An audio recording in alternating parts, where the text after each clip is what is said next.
En el año 2016, año de la muerte del filósofo Gustavo Bueno, el cual, por cierto, nació en 1924 y este 2024 se cumple el centenario de su nacimiento, se estrenó el documental dirigido por Héctor Muniente, Gustavo Bueno, La Vuelta a la Caverna, que fue incluido en la serie de imprescindibles de la 2 de Televisión Española hace varios años como parte de su parrilla de programación. En ese documental fueron entrevistados sobre la figura de Bueno algunos de sus discípulos, entre ellos muchos que no salieron, y en concreto uno que quiso no salir en el documental. ¿Por qué? Porque cuando fue entrevistado expuso críticas al materialismo filosófico de Gustavo Bueno, y lo hizo de una manera tan contundente y con tanta sistematicidad que considero que después de tantos años merece la pena que se conozcan esas críticas. Pero no ya solo por lo que atiene a la crítica explícita a la filosofía de Bueno, sino a las propuestas filosóficas que esta persona por sí misma y por su propia sistematicidad y por su propia filosofía en desarrollo puede aportar al conjunto de los filósofos de lengua española y, por qué no, portuguesa, en la iberofonía. Esa persona que no quiso que su parte saliera en el documental de Gustavo Bueno es el profesor de filosofía ya jubilado y anterior catedrático de filosofía de la Universidad Complutense de Madrid, Juan Bautista Fuentes Ortega.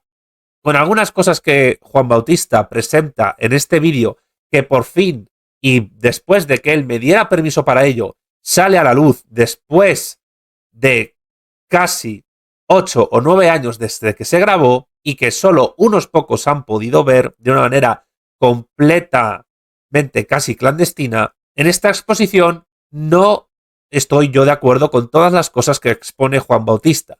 Por ejemplo, en su caracterización del marxismo como idealismo filosófico, en esto él estaría más en la línea de Diego Fusaro en su libro Marx Idealista, yo no estoy de acuerdo, evidentemente. Tampoco estoy de acuerdo con la crítica que Fuentes hace al materialismo filosófico, en el sentido de que ya no hace crítica filosófica a saberes que están en el ámbito académico o en el ámbito sociológico político en el presente actuando. Hay obras actuales que sí lo hacen, como la de Daniel López sobre el globalismo, como la de Paloma Hernández sobre la socialdemocracia o como la de Carlos Madrid sobre la inteligencia artificial, solo por nombrar unas pocas.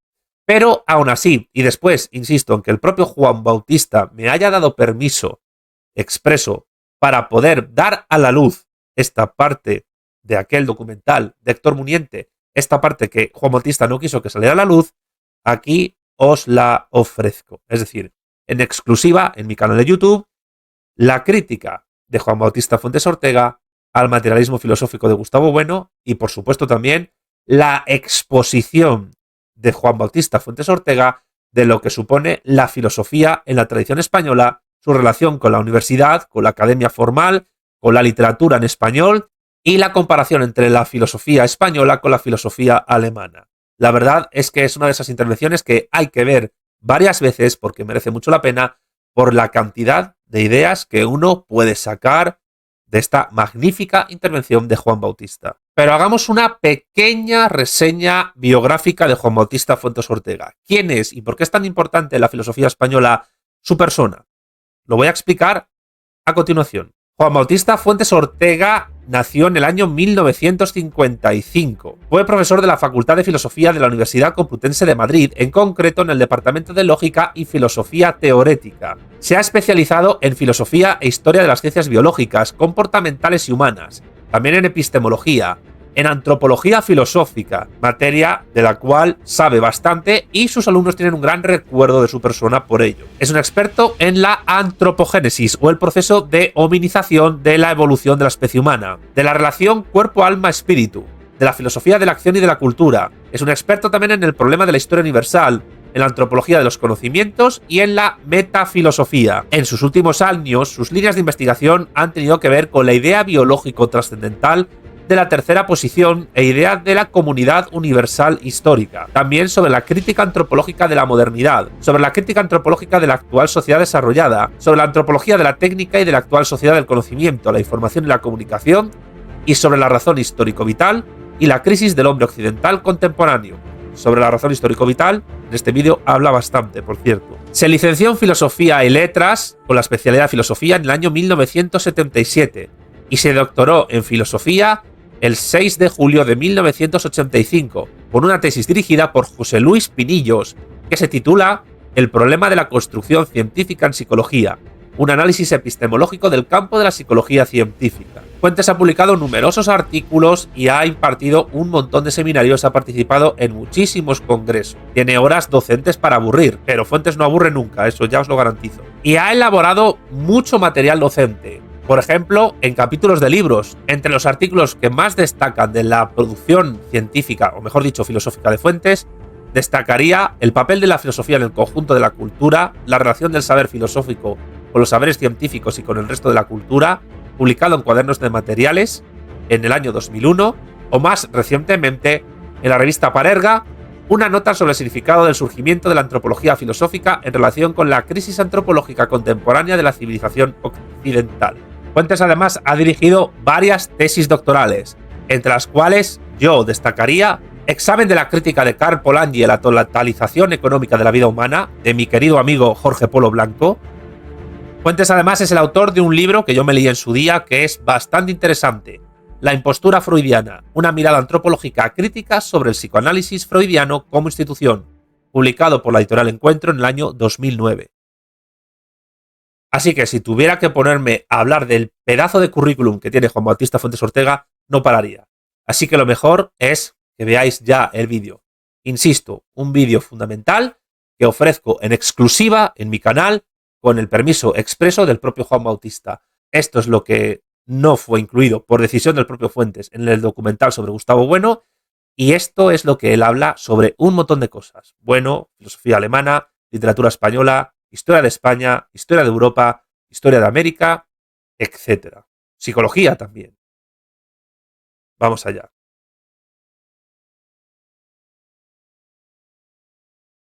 Bueno, pues vamos a ver, si yo tuviera que empezar a caracterizar de algún modo, entre otros muchos posibles, la filosofía de Gustavo Bueno, lo que después ha sido autodenominado por la propia escuela, digamos que ha generado el materialismo filosófico, pues yo diría que el materialismo filosófico, que ya está, vamos, presente en sus líneas generales en Ensayos materialistas, que a mí me parece que es una obra maestra de la historia de la filosofía contemporánea y desde luego yo creo que la matriz del pensamiento de Gustavo Bueno, yo creo que el materialismo filosófico gira ante todo sobre como la clave de bóveda sobre la idea de lo que él llama materia ontológico general. Pero claro, la materia ontológico general es un concepto, como él mismo dice, una idea, límite negativa o crítico negativa. Es decir, en realidad es el resultado de la crítica mutua incesante que todas las formas, es decir, las determinaciones, las entidades, las realidades del mundo y los conocimientos de estas realidades, pues hacen entre sí. Es decir, las realidades del mundo no son armónicas. Esto es lo que quiere decir, no son armónicas, sino que están en relaciones de incompatibilidad, de inconmensurabilidad, de contradicción, y por tanto nunca se resuelven en una unidad formalmente definitiva.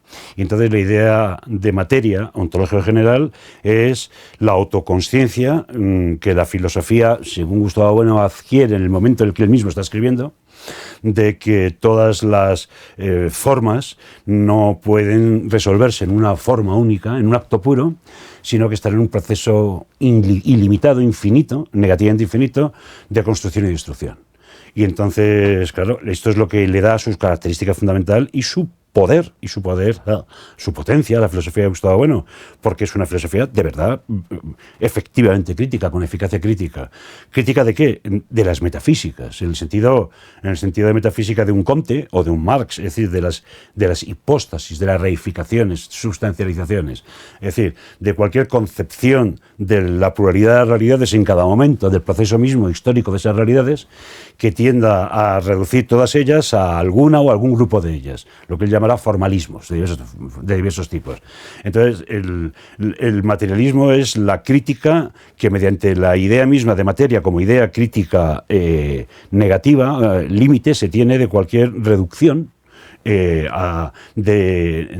las realidades a una única realidad que fuese realidad suprema, que fuese realidad única, que fuese realidad suprema, o del armonismo de las realidades en una unidad definitiva.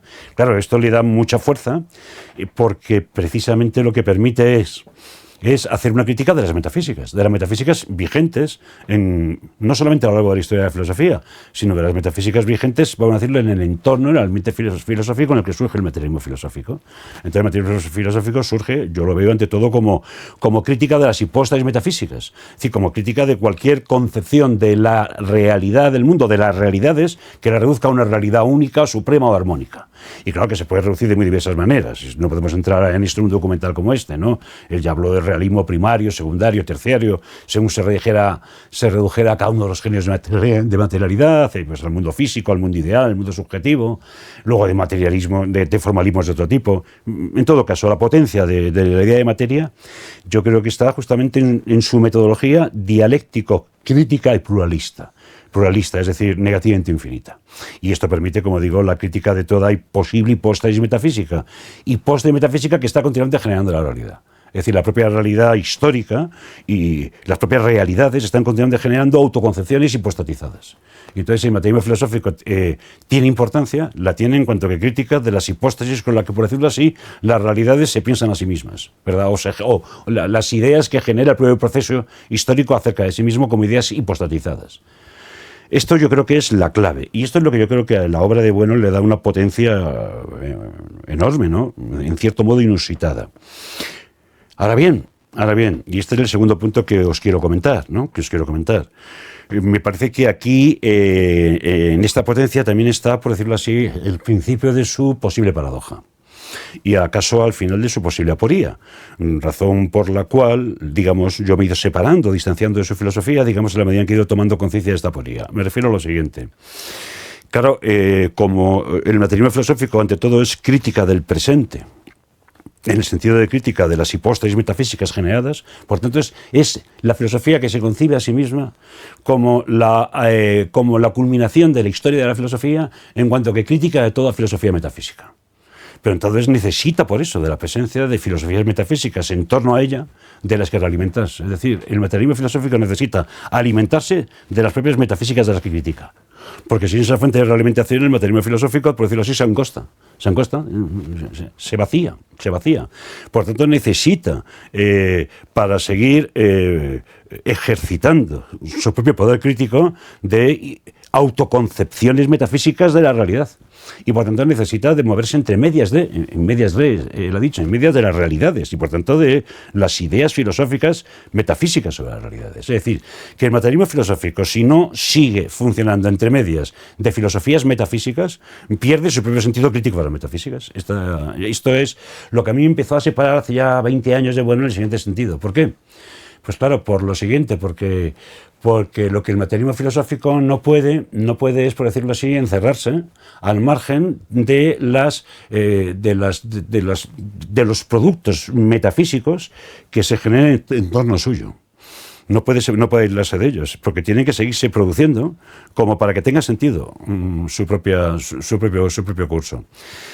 Yo recuerdo que Bueno y yo estas cosas las hemos debatido desde hace muchísimos años, en privado y en público, hace, no sé si a 15, 20 años, en un curso que precisamente organizamos aquí en Madrid, entre la Facultad de Filosofía y el Colegio de Licenciados, pues en la mesa redonda correspondiente al papel de la filosofía, que era justo cuando Gustavo Bueno se acababa de jubilar o estaba para jubilarse, y como ahora diré, es cuando empezó a distanciarse, a decir, por decirlo así, a cortar amarras con la filosofía universitaria académica realmente existente, mejor o peor, pero es la única de la que podía alimentarse. Y esto es lo que estoy queriendo decir. Mejor o peor, o se alimenta de ella o se angosta a sí misma. Y entonces, pues justo cuando Gustavo Bueno empieza a jubilarse es cuando corta amarras. Y ahí tuvimos un debate en el que yo recuerdo que después de que yo expuse un poco lo que os estoy exponiendo ahora como lo mejor que puedo, ¿no? Pues Gustavo Bueno, primero expuse yo y después expuso él, y entonces él empezó diciendo, bueno, que él no se reconocía en la imagen que yo daba de él, de su filosofía, porque dice dice, es como si a Laoconte, en fin, a la estatua griega, le quita las serpientes. Dice, usted me saca de mis quicios, me dijo, dice, entonces desfigura mi filosofía. Y yo me quedé realmente admirado por la finura, ¿no? La penetración de esta imagen, característica de su inteligencia filosófica, ¿no? Pero yo ahora me permito devolvérsela, ¿verdad? En el sentido de que efectivamente, si el materialismo filosófico no soporta las serpientes, entonces es cuando entra en una contorsión que se acaba disolviendo a sí mismo. Es decir, tiene que soportar todas las serpientes que tiene alrededor, que son las filosofías que están en su medio ambiente. De manera que entonces Laoconte, claro que necesita las serpientes, lo que no puede es justamente sustraerse de ellas. Entonces yo no sé si yo le estaba deformando en el sentido de que le estaba quitando las serpientes, o es él el que se estaba quitando las serpientes, es decir, todas las filosofías metafísicas que estaba produciendo la academia, el momento en que había tomado ya la decisión de cortar amarras por completo con la filosofía universitaria, ¿verdad? Esta es la cuestión, aun cuando no con la filosofía secundaria, pero sí con la filosofía universitaria. Esto también es el tercer punto que quiero rápidamente comentaros. Claro, es muy interesante. Cuando él escribe El sentido de la vida, más o menos por aquella época, en el prólogo dice una cosa que es terminante. Dice algo así como, dice, este libro está dedicado a todo aquel lector que esté en condiciones culturales de comprenderlo, menos al profesor de filosofía universitario en cuanto tal. Claro, de manera que incluso puede leerlo, pero con tal de que no lo lea como profesor de filosofía universitaria en cuanto tal. Es decir, que entonces Gustavo Bueno había decretado que la filosofía universitaria había dejado ni siquiera ya de producir, por decirlo así, hipóstasis metafísicas entre medio de las cuales tuviera que proseguir su obra. Pero mi tesis es que el materialismo filosófico como escuela solo puede proseguir entre medio de las hipóstasis. Entonces, si ya ni se dirige porque ha cortado amarras con aquellas fuentes metafísicas que lo alimentan, se puede acabar agostando. Claro, entonces él lo que sí quiso mantener es el contacto con la filosofía secundaria, pero claro, yo ahí veo una estrategia que es totalmente enrevesada, y que también se lo dije, o sea, esto que yo os estoy diciendo, pues está registrado en el debate que tuvimos, ¿no? Porque yo creo que al final, cuando él entonces empieza a fundar los nódulos materialistas, toda institución ligada a la Fundación Gustavo Bueno, en el momento en que justo antes se jubila, él pretende dirigirse sobre todo al profesor de enseñanza secundaria, ¿no? Que está en su opúsculo, que es filosofía, ¿no? Pero claro, pero es que la vinculación entre la filosofía universitaria y la filosofía universitaria es indestructible. La filosofía universitaria no tiene otra función más que la de formar unos profesores de secundaria. Y esos profesores de secundaria no tienen otra función más que dirigirse a la nación, que diría él, para elevar el juicio crítico filosófico. Y entonces, lo que de alguna manera yo entiendo que pretendía era ocupar el lugar que hasta el momento ocupaba toda la universidad desde su propia escuela. Y entonces dirigirse al profesor de filosofía. Pero claro, el profesor de filosofía es secundaria. Pero claro, dirigirse ¿cómo? Si no soporta la crítica, es decir, si no soporta las serpientes, si no es capaz de soportar las serpientes, entonces no tiene nada que decirle al propio profesor de secundaria. Porque el profesor de secundaria también tiene que tener sus serpientes, ¿verdad? Que son las que ha aprendido en la Facultad de Filosofía. Entonces, claro, a lo más que se parecería, pues, es aquella idea de Lenin de la consciencia revolucionaria que la vanguardia del partido tiene que introducir desde fuera al proletariado en el proletariado. Pues igual, entonces la consciencia crítica del materialismo filosófico se introduce, en este caso desde fuera de la conciencia del profesor de secundaria, desde el materialismo filosófico como institución. Dicho de otra manera, yo creo que el materialismo filosófico se ve en esta tesitura: o soportar la academia universitaria realmente existente y, por tanto, aguantar serpientes, o enrocarse, encriptarse. Y si se enroca o se encripta, que yo creo que es la línea que ha seguido, pues indefectiblemente acaba esclerotizándose, convirtiéndose en una escolástica en el pleno sentido de la palabra. Porque ya es mucho suponer que sea la filosofía desarrollada por Gustavo Bueno la que siempre tuviera que llevar razón en los litigios, en cualquiera que fueran las cuestiones en litigio, en cualquier debate. En todo caso, lo que el materialismo filosófico debería decir es que más allá de la persona de Gustavo Bueno, en todo debate hay una cuestión en litigio, y esa cuestión en litigio debe ser litigiada, discutida, dirimida, pues, dialécticamente, criticada, de manera que haya, por decirlo así, alguna victoria racional sobre otras. Victoria racional nunca definitiva y limitada, que es justamente la victoria de la crítica frente a las posiciones metafísicas, y que ni siquiera debería estar de parte de la persona de Gustavo Bueno, sino de parte de quien lleva razón en cada caso. Es decir, que, por decirlo así, Sócrates es una metáfora, es una figura. Sócrates no hay que entenderle como una persona individual que siempre lleva razón, sino como la razón que se abre paso entre medias de las sinrazones, pero de las cuales tiene que alimentarse. No hay razón que se abra paso si no es entre las sinrazones, porque no hay ninguna sinrazón absoluta. Porque toda metafísica o metafísica que sea tiene que tener alguna razón. Precisamente porque está generada por el mundo mismo.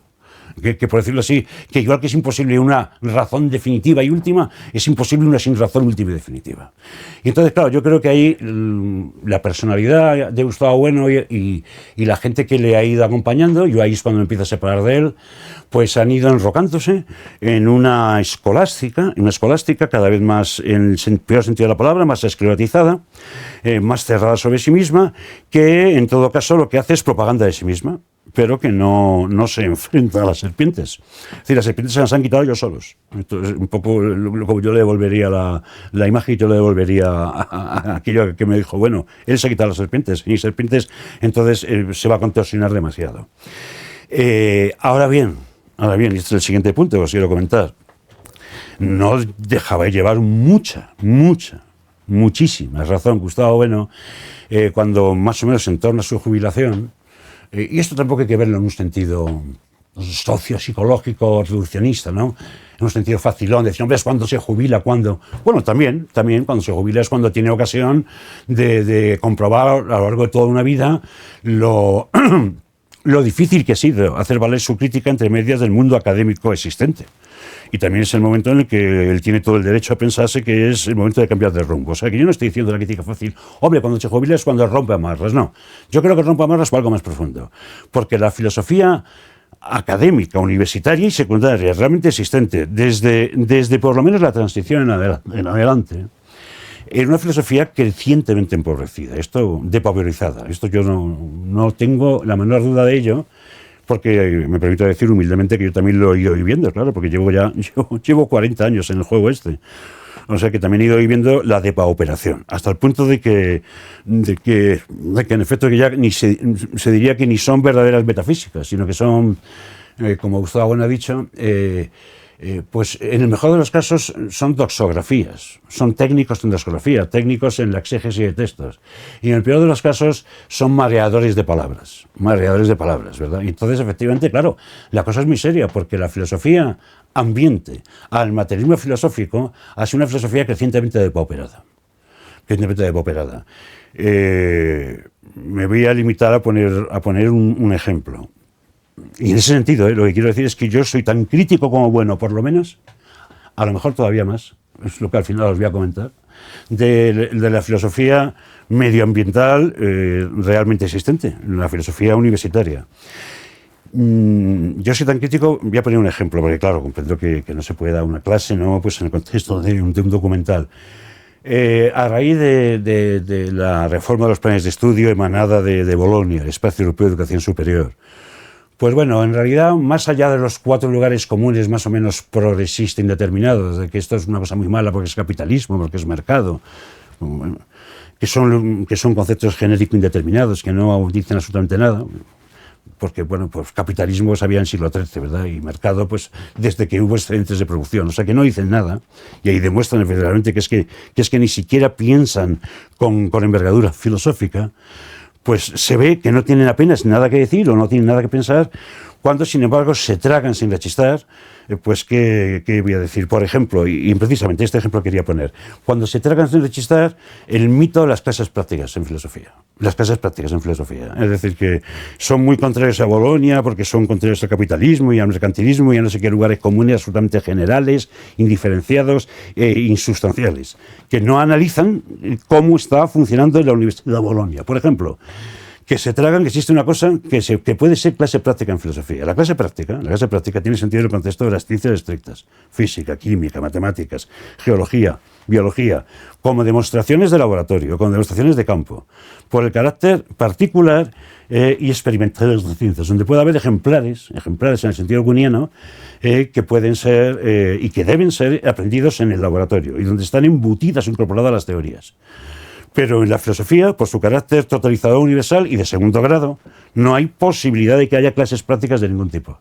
No hay más práctica de la filosofía que el debate filosófico entre teorías, y no hay más teoría que la que se debate con otra teoría. Y entonces no hay clases prácticas en filosofía. Y entonces resulta, lo que sí hay es clases magistrales y seminarios. Pero los seminarios son el resultado del estudiante que ha aprendido mucha filosofía durante clases magistrales. Entonces, el hecho de que se traguen tan felices la idea de clase práctica, por ejemplo, o que se traguen tan felices la idea de que la clase práctica es dedicarla a comentar textos, el texto que es como el lugar de identificación del filósofo actualmente existente, ¿verdad? Se diría que el académico actual, el profesor actual de filosofía, es un señor que, pues no sé, igual que el médico va con la bata blanca, su señal de identidad es ir rodeado de textos, de libros, ¿no? Pero naturalmente la filosofía no es ságrafa, no hace falta ir rodeado de libros, se lleva lo que en cada caso hay que llevar, ¿no?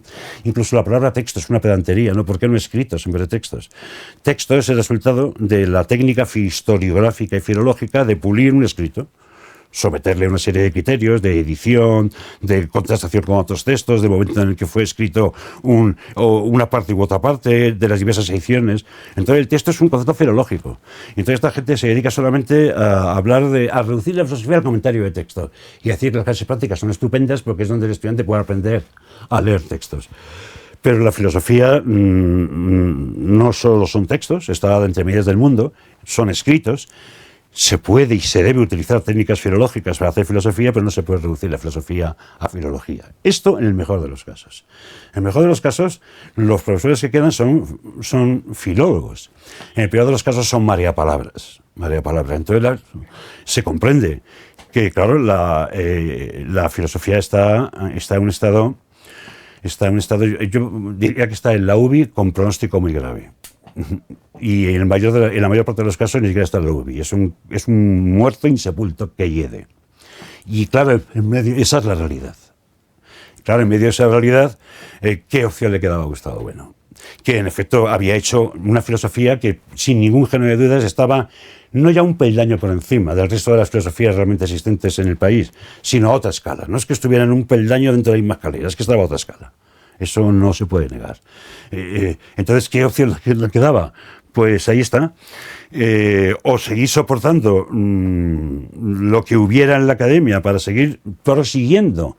Si es que lo que quería era proseguir como la tradición de la filosofía académica de estirpe platónica, es decir, tragar basura académica y medirse con los académicos, o si de verdad cortas amarras con los académicos. Y este es el punto en el que decía que quizá yo sea aún más crítico de Gustavo Bueno.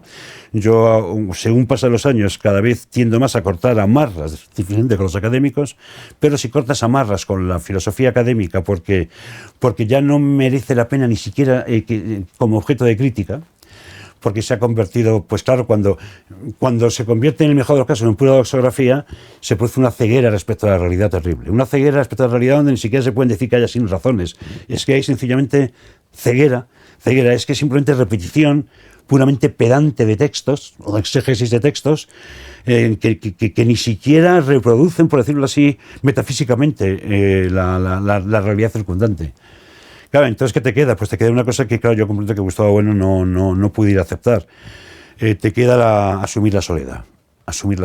Es decir, no querer proseguir una escuela, sino aceptar la figura de una soledad buscada, deseada y aceptada. Es decir, una soledad no buscada, pero aceptada una vez que no tienes más remedio, es decir, que hay que aceptarla. Pero entonces, claro, eso supone romper con la idea de escuela, supone romper con la idea de una escuela que se reitere, que prosiga, y supone además algo que yo creo que es el aspecto último que a mí me separa más de Gustavo Bueno, que ya es lo último de lo que os quería hablar, que supone plantearse ni más ni menos que este problema, que yo creo que el autodenominado materialismo filosófico ya como escuela, desde hace 20 años aquí, como escuela que prosigue, habiendo creado una institución, la Fundación Gustavo Bueno, los nódulos, toda la institución particular, privada que ha creado y que pretende mantener la escuela, que pretende mantenerla, como decía, pues al margen cortando amarras con la universidad. Pues claro, si tú quieres mantener esta escuela, yo creo que estás obligado a pensar algo que, si lo piensas, deshaces la idea de escuela. Esto es lo último que quería decir. Estás obligado a intentar entender las razones por las cuales la filosofía universitaria ha llegado a tal grado de depauperación. es decir, por las cuales, por decirlo así, ya ni son serpientes que muerdan, respecto de las cuales tú puedas alimentarte de ellas mordiéndoles aún más, es decir, criticándolas. Es decir, que ya son ni serpientes, son culebrillas desorientadas. Es decir, si ya no hay serpientes sino culebrillas desorientadas, el mejor de los casos son gusanillos, lombrices, que es lo que yo creo que es actualmente el profesor actual de filosofía, un puñado de lombrices, en verdad, en torno allí a los textos. Pues entonces lo que te falta es entender por qué. Y yo creo que yo no he oído a Gustavo Bueno ni a los partidarios del materialismo filosófico una explicación de cuáles son las razones histórico-culturales que tiene que ser de una envergadura extraordinaria, por las cuales la propia filosofía universitaria realmente existente y por tanto secundaria, por tanto la filosofía ambiente del propio materialismo filosófico, la filosofía ambiente de todos, ha llegado a tal grado de pauperación. Yo creo que este es el punto, hay que responder a esto. Es decir, y es muy interesante, a Gustavo Bueno se le ve, yo creo, lo digo con todo respeto, cada vez más desabrido. Más agrio, un desabrimiento que yo creo que es señal de que Gustavo Bueno advierte perfectísimamente, porque claro, inteligencia filosófica le sobra, advierte perfectamente este estado, digamos, gusanil de la filosofía y de la cultura en torno. Más de una vez ha dicho recientemente que el problema no es ser de izquierdas o de derechas, es ser imbécil o no ser imbécil, cosas como estas que él dice, y yo creo que lleva toda la razón. Pero ¿por qué hay tanto imbécil? ¿Por qué tanto imbécil? Es decir, ¿por qué la propia filosofía se ha convertido en un puñado de gusanillos, digamos que en vez de comer morela comen textos? Esto es el mejor de los casos, porque otros ni comen textos, están mareados. Entonces, porque esa es la realidad de la filosofía académica, ¿eh? Entonces, claro, darse cuenta de entender por qué esto ha ocurrido, yo creo que supondría sencillamente aniquilar toda escuela. Aniquilar toda escuela y adoptar una figura que yo creo es una figura de un solitario buscado, una figura que se parece un poco al emboscado de Junger, o a la figura de un Nicolás Gómez Dávila, un colombiano, un filósofo colombiano, hispano, Junger, o, como ahora diré, tenemos antecedentes hispanos más nítidos, esto que quiero decir, que ni es un colombiano como Gómez Dávila, ni es que después de todo es un criollo resentido contra España y no deja de ser un modernista más, o Junger, que después de todo es un alemán y que está enteramente dentro de la tradición del romanticismo alemán. Yo creo que tenemos a la vista en la propia tradición española, que Gustavo Bueno lleva como 15 años explícitamente reivindicando, tenemos a la vista estas figuras solitarias, que no es que hayan buscado la soledad, sino que la han asumido una vez que se la han encontrado, y es una soledad que va ligada a un escepticismo autocrítico profundo, indisociablemente unida a la amargura. Y es nuestros 98istas. Nuestros 98istas, que tienen todos en común el que son absolutamente incomparables, es decir, que son personalidades singulares incomparables, lo que tienen en común. Pero, y tienen en común, a su vez, el que la autoconciencia de la definitiva crisis de algo que fue el meollo de la historia de España y que desde luego no puede ser pensado, como ahora voy a decir, desde la filosofía alemana. No puede ser pensado desde la filosofía alemana. Entonces, un Baroja, sin prejuicio de su tosquedad conceptual, técnico-académica, un Azorín, sin perjuicio de que no es ni quiere ser filósofo académico técnico. Unamuno, que tampoco es probablemente un filósofo técnico. Ramiro de Maeztu. Cualquiera de ellos. Pero voy a poner por antonomasia a Baroja y a Azorín, que ni son, ni quieren ser, ni han sabido ser, ni eran académicos. Ni filósofos académicos. Ahí hay algo que yo creo que el materialismo filosófico no está en condiciones de absorber, porque eso que hay es profundamente español. Y el materialismo filosófico, lo último que iba a decir, sin embargo, sigue siendo técnicamente alemán. Me explico, si me lo permitís. Porque he dicho que el materialismo filosófico al final quizá tenga un problema. No acaba de comprender las razones del hundimiento, de las condiciones histórico-culturales, de posibilidad de la filosofía y por tanto de la propia crítica filosófica entre medias de las metafísicas, sencillamente porque sigue estando bloqueado para captar esta crisis por su estructura técnica. Su estructura técnica sigue siendo, a mi juicio, la del idealismo alemán. Yo sostendría, y me di cuenta que en un documental como esto puede parecer dogmático porque habría que argumentarlo, pero no voy a dejar de decirlo porque si no, no puedo hacer mi en fin, ni esbozar mi crítica del materialismo filosófico. El materialismo filosófico en realidad es el último y sin duda el más complejo y seguramente técnicamente el más completo epígono del idealismo alemán. De Leibniz a Heidegger. Y sobre todo tomando claro como ejes Kant y Hegel. Dicho así, muy rápidamente, el proyecto kantiano de crítica que la razón hace de sí misma, de crítica de la razón en el sentido objetivo y subjetivo del genitivo de, la crítica que la razón tiene que hacer de sí misma, ese proyecto llevado a cabo con metodología dialéctica hegeliana es el materialismo filosófico.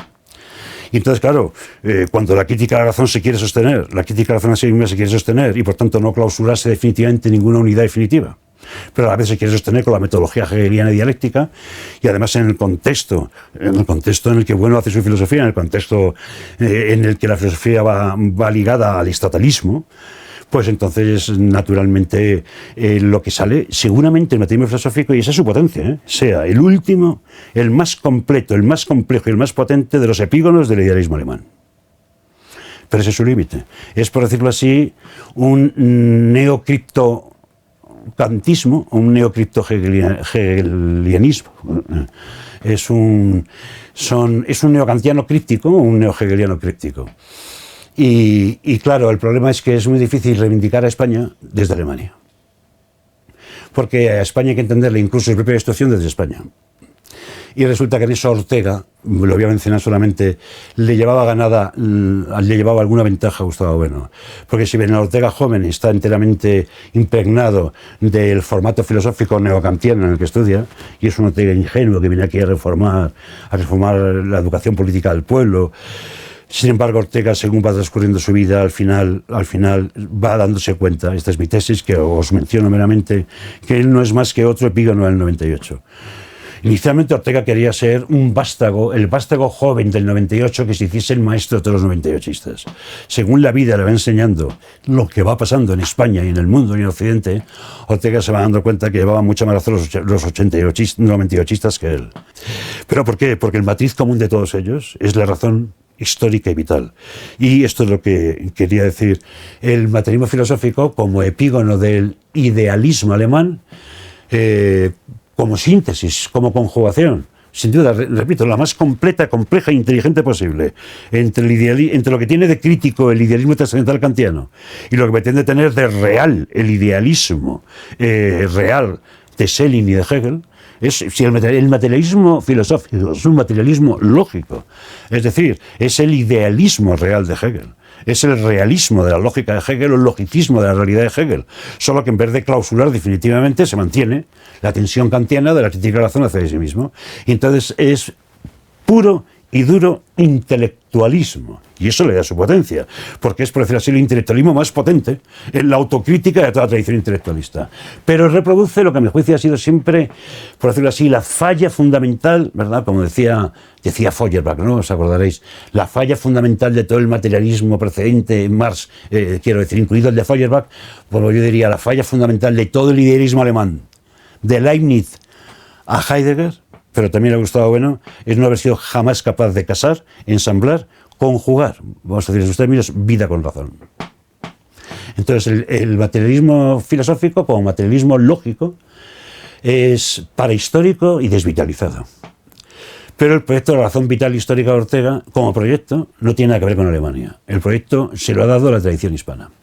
Entonces, casar la razón con la vida es algo que solo puede tener lugar en una tradición donde, aunque no académicamente, sí a través de otras fuentes cultas y cultas de alta cultura, pero mundanas, no académicas, en la posición académico mundano por relación a la filosofía, ha estado siempre funcionando la razón vital histórica, o lo que llamamos realismo vital. Y esa tradición es la tradición de la literatura española. De la literatura española. Quiero decir, aquí estamos hablando de Fray Luis de León, aquí estamos hablando de Fray Luis de Granada, estamos hablando desde luego de Grocián, estamos hablando por antonomasia del Quijote, estamos hablando de Quevedo, ¿verdad? Estamos hablando de Calderón de la Barca. Es decir, de aquellos que dominaban a la perfección, desde sus entresijos, un Azorino o un Baroja. Ahí está la filosofía española, no académica, sino en forma literaria, que, por ejemplo, por Méndez Pelayo pues no se puede encontrar, porque la buscaba en filósofos, digamos, oficiales, y que tampoco parece que Gustavo Bueno haya sabido encontrar. ¿Por qué? Porque ahí está la razón vital funcionando desde el principio. La razón vital. Pero ¿por qué está funcionando la razón vital desde el principio ya digo, desde Fray Luis de Granada hasta acá, hasta en Unamuno y hasta en Ortega? Pues lo voy a decir en términos de Unamuno y en términos de Ortega. Porque en España ha habido algo que se fue perdiendo en Europa, a raíz de la formación de los estados nacionales modernos. Y con los estados nacionales modernos, la formación de una filosofía estatalista. Y una filosofía estatalista es racionalista, es decir, una filosofía intelectualista, es decir, la filosofía que da lugar al idealismo alemán. Y de la cual Gustavo Bueno sigue siendo el último vástago, ¿verdad? Es decir, Gustavo Bueno sigue siendo el último vástago del intelectualismo y del estatalismo moderno.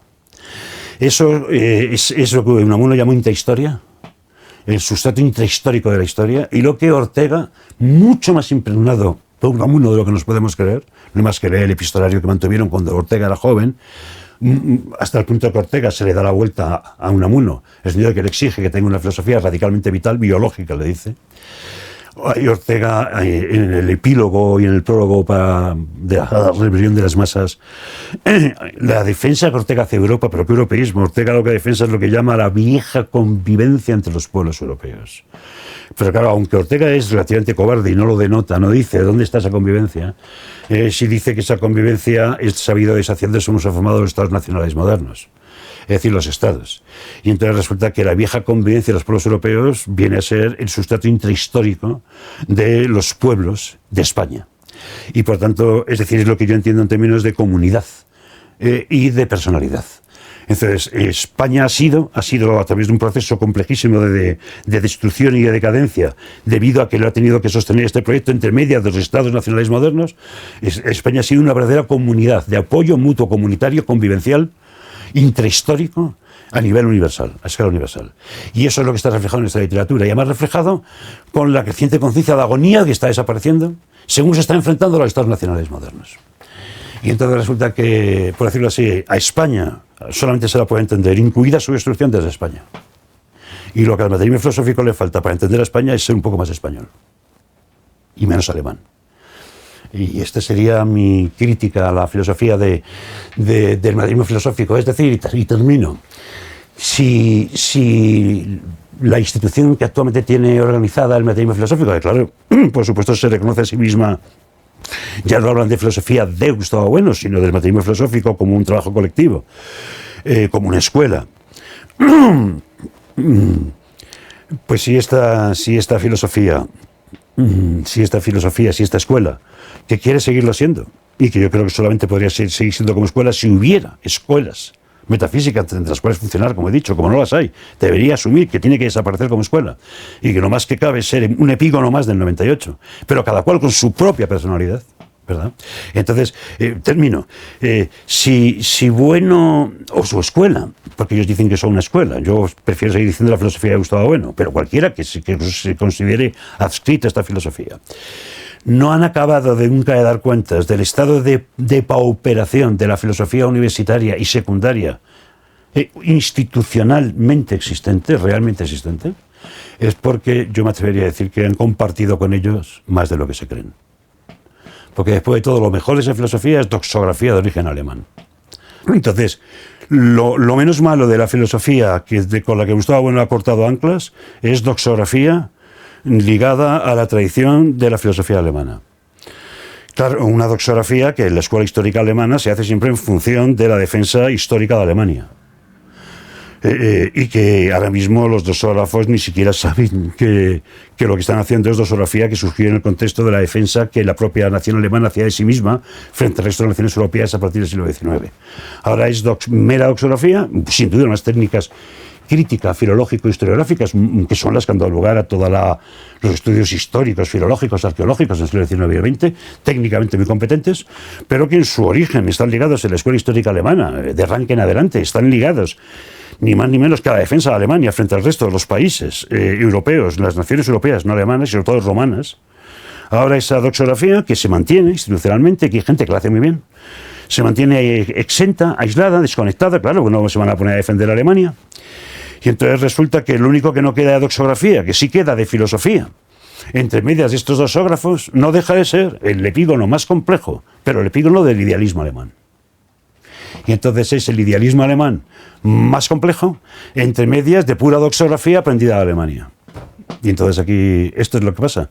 Que a Gustavo Bueno, yo me atrevería a aconsejarle, si tiene algún sentido que una persona como yo le aconseje a Gustavo Bueno, o me da igual, en todo caso mi idea es que el materialismo filosófico, para revitalizarse, se tiene que alojar en el proyecto de una razón histórica y vital, y por tanto tiene que dejar de ser alemán. Tiene que dejar de ser alemán, es decir, tiene que dejar de compartir, tanto como comparte, con la tradición de los profesores, con respecto a los cuales ha cortado amarras. Y entonces, lo que queda, ¿qué es? Pues yo creo que lo que queda es asumir una soledad, que es la de un escepticismo autocrítico amargo, que es la de la conciencia de la disolución del proyecto de universalidad comunitaria hispana, pero por lo menos asumirlo desde la propia España, ¿verdad? Saber quiénes somos, o quiénes hemos sido, y por qué estamos dejando de ser, y seguramente hemos dejado de ser lo que hemos sido. Pero eso es una cosa que solamente podemos saber de España, así de sencillo. Es decir, y no porque España se encierre, todo lo contrario, España es una comunidad universal, por supuesto, pero las claves de su destrucción no las va a ofrecer Alemania. No la va a ofrecer Alemania. Y las claves de destrucción están en el 98 español. Están en el momento mismo en que perdimos las últimas mal llamadas colonias, las últimas provincias españolas del ultramar. Y en ese momento es que ciertos autores que dominaban la literatura española, por tanto la filosofía hecha por España, y no es ninguna tontería que España haya hecho la filosofía bajo la forma de género literario, porque es una forma que se acompasa con la razón vital histórica. Es decir, frente a todas las academias de las naciones europeas ligadas ya a los estados nacionales modernos, España sigue haciendo una filosofía verdaderamente vital histórica a través de la literatura y no a través de la academia. La academia está perdida desde el principio, ¿verdad? Desde el principio. La academia moderna, desde Humboldt, ¿verdad? Desde la reforma de la academia alemana. Y entonces, ¿qué ocurre? Ya termino, que Gustavo Bueno es un hijo de la academia alemana. Yo lo que creo es que es ser un hijo de la literatura española. Yo no fui estudiante en Oviedo, yo estudié filosofía en la Complutense. Y por tanto yo me interesé muchísimo desde el principio en la obra de Gustavo Bueno, sobre todo en las cuestiones que tenían que ver con la filosofía de la ciencia. Inmediatamente entré en contacto con el ser materialista y a partir de ahí yo quedé fascinado por la obra de Bueno. Y entonces yo me consideré un aprendiz de la filosofía de Gustavo Bueno y un aprendiz de la filosofía gracias al método de Gustavo Bueno. Es decir, yo en ese sentido me considero discípulo de Bueno, en un sentido muy formal, porque entiendo que Gustavo Bueno a mí me ha enseñado a filosofar. Es decir, la riqueza técnica de la metodología hegeliana, o si queréis platónico-hegeliana, pero ya leída después de Hegel, no antes de Hegel, y aplicada, como he dicho, para llevar a cabo el proyecto kantiano de una crítica que razona hacia sí mismo, estaba desarrollada, además a la altura de nuestro tiempo, que diría Ortega, es decir, entre medio de las ciencias modernas, estaba desarrollada con tal potencia técnica que yo considero que yo he aprendido a hacer filosofía de las manos de la metodología dialéctico-crítica de Gustavo Bueno. A lo mejor he aprendido poco por mis límites, ¿verdad? Pero desde luego lo que haya aprendido se lo debo a él. Eso para empezar. Luego yo me reconozco técnicamente, metodológicamente, discípulo de Gustavo Bueno, y le agradezco que yo reconoceré siempre que he aprendido a hacer filosofía, si es que he aprendido a hacerla, gracias a la metodología dialéctico-crítica y pluralista de Gustavo Bueno. Eso es lo primero. Pero también es verdad que yo, la persona que se interesó por mí, que me metió en el departamento de psicología de la Facultad de Filosofía, fue José Luis Pinillos, que hago alusión a él, porque ahora venga a cuenta hablar de él, por el que tengo un enorme respeto y cariño. Ya murió el año pasado, sino por una razón, porque Pinillos, que bueno, como es sabido, fundó la psicología científica y todas estas cosas, el fondo filosófico desde el cual él lo hizo, era un fondo orteguiano, ligado a la tradición de Lain Entralgo, ligado a la tradición de Zubiri, ligado a la tradición de Dilthey. Y por tanto, en este estudiante joven de filosofía que estaba fascinado por Gustavo Bueno, estaban también obrando continuas conversaciones con Pinillos, con José Luis Pinillos, acerca de la razón vital e histórica de la tradición que va de Dilthey a Ortega, en la clave que lo podía leer en ese momento un Pinillos ligado a los círculos de Lain Entralgo. Que por cierto me encantaría hablar de Lain Entralgo, por el que tengo una profunda admiración, porque es filósofo y médico, y por tanto este sí que es un filósofo en la tradición de la razón vital histórica hispana. un filósofo que sabe que el cuerpo humano no puede ser tratado como el cuerpo de un animal, porque es un cuerpo personal. Es decir, que sabe que la personalidad, si no es corpórea, que la persona sin corporalidad no es persona. Son personas, alemanas, supracorpóreas. Y entonces sería muy interesante. Quiero decir que José Luis Pinillos me dejó latente, y yo se lo agradezco profundamente, el interés por la razón vital histórica de la línea que va de Dilte a Ortega, pasando por Laín Entralgo, Zubiri y otros muchos, como por ejemplo Roch Carballo. Y entonces, pero claro, yo, digamos, me afinqué técnico-metodológicamente en la filosofía de Gustavo Bueno. A partir de entonces empecé a relacionarme con Bueno y con la gente de Oviedo, yendo a los congresos, y durante mucho tiempo yo me consideré un discípulo más de Gustavo Bueno, y además un seguidor de la filosofía de Gustavo Bueno, un buenista. Pero es verdad que estaba latente en mí la idea de razón vital, y estaba latente en mí algo que solo os puedo resumir en 2 palabras. Ya la conciencia, más o menos oscura, si quieres, una pequeña percepción leibniziana, ¿verdad?, inconsciente, de que en la filosofía de Bueno faltaba el cuerpo vivo faltaba por todos los lados. No hay un cuerpo viviente, hay un cuerpo pensado noseológicamente, que diría él, un cuerpo puramente intelectualista, un cuerpo que está pasado no solo por el sujeto trascendental kantiano, por el sujeto trascendental husserliano, que es el idealismo al cuadrado. Entonces es un cuerpo que no es un cuerpo vivo, Y entonces a mí, claro, el hecho de tener que dedicarme a la psicología, y dedicarme a la psicología desde la influencia orteguiana de Pinillos, pues a mí desde el principio hubo una tensión intelectual con el materialismo de Bueno, en el sentido de, y está en mis textos y mis escritos, que el que quiera que los consulte, en el sentido de reivindicar la vida, la única vida realmente existente, la vida biológica, la vida de los organismos vivientes. Y entonces, ¿qué ocurre? Que esa tensión entre mi formación, por un lado, con Bueno y por otro lado con Pinillos, alguien diría que formación más contradictoria. Yo diría, pues mejor para mí. Bueno, no hay cosa más rica que una formación contradictoria, porque es la que dinamiza dialécticamente el pensamiento. O sea que a lo mejor yo he dado poco de sí porque no llego muy lejos, pero qué cosa más buena que haberte formado a la par, como siendo discípulo de Pinillos y de Gustavo Bueno. Porque claro, la contradicción es tan fuerte que tenía que resolverse de alguna manera, tenía que cursar de alguna manera. O sea que las mejores formaciones son las contradictorias. Las, por decirlo así, monótonas solo dan lugar a monaguillos. Pero las contradictorias pueden dar lugar a verdaderos pensadores, que no tiene por qué ser mi caso, sino el que lo sea. Y entonces esa tensión estuvo siempre presente. Y entonces pues fue poco a poco germinando en críticas que yo hacía al Instituto Nosológico de las Ciencias Humanas. Pero la gran paradoja es que en el momento en que Gustavo Bueno escribe España frente a Europa, yo escribo un texto crítico del texto de Gustavo Bueno, pero un texto crítico muy peculiar. Porque es el que a mí me permite darme cuenta de que el que menos razón lleva en el debate soy yo y no él. Me explico muy rápidamente. Porque yo escribo la crítica porque me la reclama un editor, y todavía yo, que había estado formado por Pinillos en este sentido y por Bueno en el sentido que he dicho, me consideraba a su vez, por mi generación, un marxista puro y duro, un marxista, un comunista, un marxista revolucionario comunista. Y entonces yo todavía, estoy hablando de hace ya, Dios mío, 15 años o más, todavía quise dar una réplica al libro de Bueno, que me pareció un libro extraño, porque era un libro muy raro desde el punto de vista del, vamos a llamar, del marxismo, vamos a decir, el materialismo histórico más escolar. A mí me da igual. Vulgar, dicen unos. Bueno, esto de vulgar es una cosa muy graciosa, porque todos los marxistas llaman vulgares a otros marxistas para decir que ellos no lo son, pero no se sabe cuál es el marxismo no vulgar. Esto es un misterio del marxismo. Pero bien, también Gustavo Bueno me dijo que yo era marxista vulgar. Yo me limito a decir que yo escribí aquello desde el punto de vista del marxismo más escolar. Pero cuando lo escribí, en el acto mismo de escribir aquellas 80 páginas, yo me di cuenta, según lo escribía, de que aquello no registraba la historia de España. ¿Por qué me di cuenta de que aquello no registraba la historia de España? ¿Qué es lo que estaba latente? Si quieres, subconsciente, sumergido, digamos, intelectualmente en mi conciencia, cuando yo escribía aquello. La idea de razón vital histórica que había aprendido de Pinillos y el mucho interés que desde siempre había tenido en la literatura española y la historia de España. Es decir, no estaba tanto la crítica que Bueno después me haría, sino que yo me estaba ya autocriticando, porque estaba viendo que el marxismo de Carlos Marx es otra variante más del idealismo. El marxismo es puro idealismo hegeliano, puro idealismo, la famosa vuelta al revés, no existe. no existe, porque el marxismo es un economicismo, pero no hay cosa más abstracta que la economía.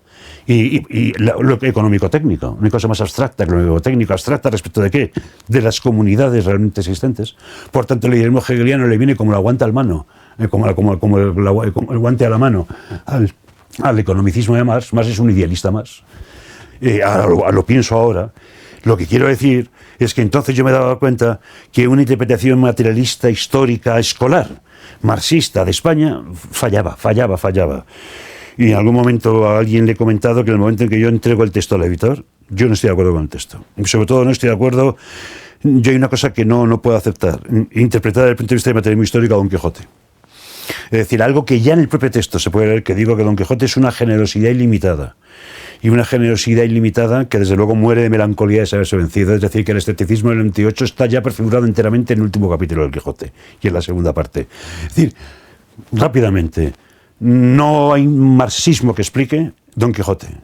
Imposible. Ni la figura de Don Quijote, ni la obra de Don Quijote, ni a Cervantes, ni en general la historia de España. Y yo solo tenía sumergido en mi conciencia cuando ya entregué el texto. Y entonces, claro, me di cuenta que cuando leéis a Bueno, pues Bueno, en realidad, desde su registro, como he dicho antes, intelectualista alemán, desde esa combinación entre el idealismo crítico trascendental kantiano y el idealismo real hegeliano, claro, Bueno está registrando de la historia de España, por decirlo así, estratos con mucha más riqueza que el mero marxismo escolar en el que yo me movía. Entonces yo le reconozco que Bueno ha visto cosas que yo no he visto, pero en realidad yo estoy viendo cosas que me parece que Bueno ya no ha visto. Y entonces a partir de ahí es cuando yo empiezo, por decirlo así, a distanciarme de Bueno. Lo que yo estoy viendo, a lo mejor es un espejismo, lo que yo estoy viendo es que España ha sido una comunidad universal virtualmente limitada, es decir, que esto requiere que haya una pluralidad y heterogeneidad de pueblos, en plural, el derecho de gentes, en plural, los viejos pueblos de Europa, que decía Europa, las Españas, hay que decirlo en plural, pero una pluralidad de pueblos entre los cuales pueden transitar bienes y personas, y por tanto pueden transitar relaciones de apoyo mutuo comunitario interhistórico de pueblo a pueblo. Y por tanto esa transitividad de pueblo a pueblo, de bienes que median las relaciones de apoyo mutuo personal y las relaciones de apoyo mutuo personal mediadas por los bienes, eso es lo que España ofreció al mundo y lo que España fue perdiendo como consecuencia de ser derrotada por el mundo. Derrotada por el mundo que formó los estados nacionales modernos y que del cual una parte interesantísima, porque es muy singular, es Alemania, pero que no deja de estar vinculada a ese mundo. Muy interesante porque no ha dejado de ser nunca, por decirlo así, una parte encriptada, encerrada sobre sí misma y opuesta al mundo transatlántico franco-norteamericano, pero franco-británico y luego anglo-norteamericano.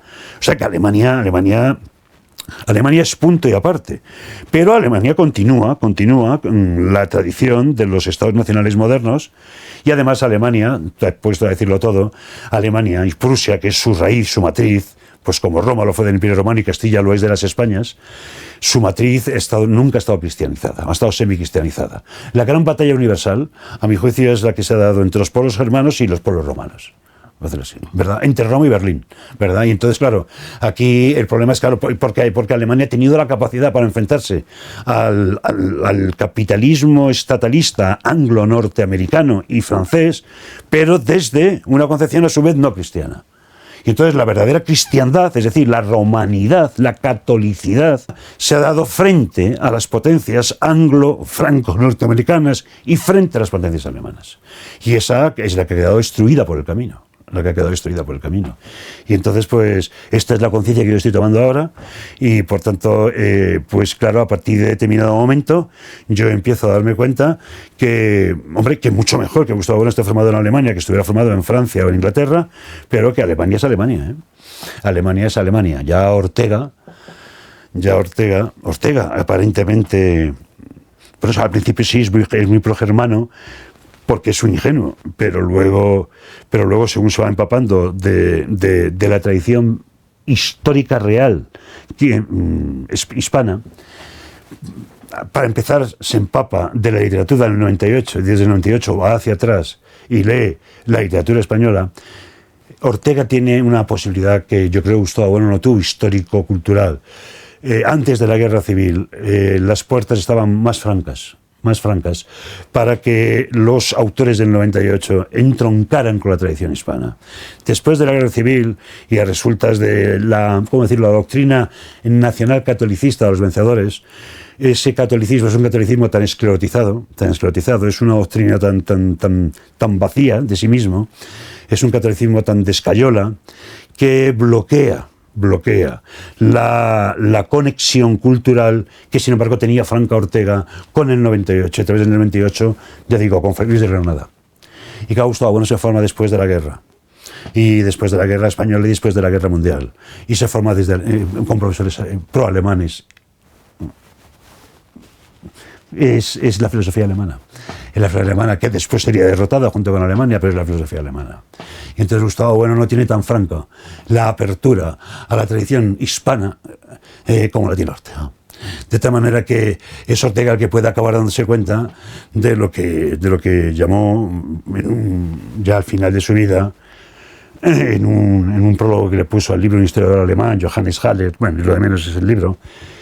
Ya el Ortega que de joven defendía la cultura alemana ya el Ortega maduro es el que dice que Alemania se ha pasado la vida mirándose al ombligo, que es un polo cerrado, que es una comunidad comprimida, cerrada sobre sí misma, que no tiene en realidad ninguna virtualidad universal, que no tiene capacidad de establecer relaciones de convivencia con pueblos y entre pueblos distintos. Y entonces Ortega recuerda una cosa muy interesante. Dice, ya los viejos romanos, hablaban del furor teutónicus. Dice que es la dureza y la impermeabilidad de los germanos para abrirse al mundo. ¿Verdad? O sea que ya Ortega dice que los germanos son furor teutónicos. Y el Ortega, que al principio hablaba del Sacro Imperio Romano Germánico, ya en sus últimos textos ya solamente habla del Sacro Imperio Romano, ha quitado el germánico. Ortega pudo desgermanizarse más de lo que a mi juicio ha podido desgermanizarse Gustavo Bueno. Pero es que vivió en un momento en el que tenía las puertas más francas. Este vídeo, así como el resto de vídeos que aparecen en mi canal de YouTube, serían imposibles de realizar sin el apoyo económico de mis Patreon, de mis patrocinadores, griegos, romanos e hispanos, sin los cuales el avance técnico de este canal sería inviable. Si quieres apoyarme económicamente, abajo en la descripción del vídeo puedes hacerte patrocinador. También puedes apoyarme suscribiéndote a mi canal de YouTube para que recibas más contenido de materialismo político audiovisual. Cada vez somos más y vamos a más. Si este vídeo en concreto te ha gustado, por favor dale pulgar arriba. Deja también tu comentario abajo para apoyar el vídeo y para dar tu parecer sobre el contenido que acabas de ver, así como de otros vídeos de mi canal. Comparte este vídeo, así como otros de mi canal, con familiares, amigos y allegados para así dar a conocer mi trabajo. Puedes encontrarme también en redes sociales, en las cuales también hay mucho contenido de todo tipo. Estoy en Twitter, estoy en Instagram, estoy en Facebook, estoy en TikTok y estoy en Telegram. También tengo podcast, donde se vierte en formato de audio todo lo que aparece en este canal. Estoy tanto en iVoox como en Spotify. Y por supuesto, toda mi obra, todo mi contenido también lo puedes encontrar en mi página web, www.armesilla.org. Sin más, me despido, un saludo a todos y hasta la próxima.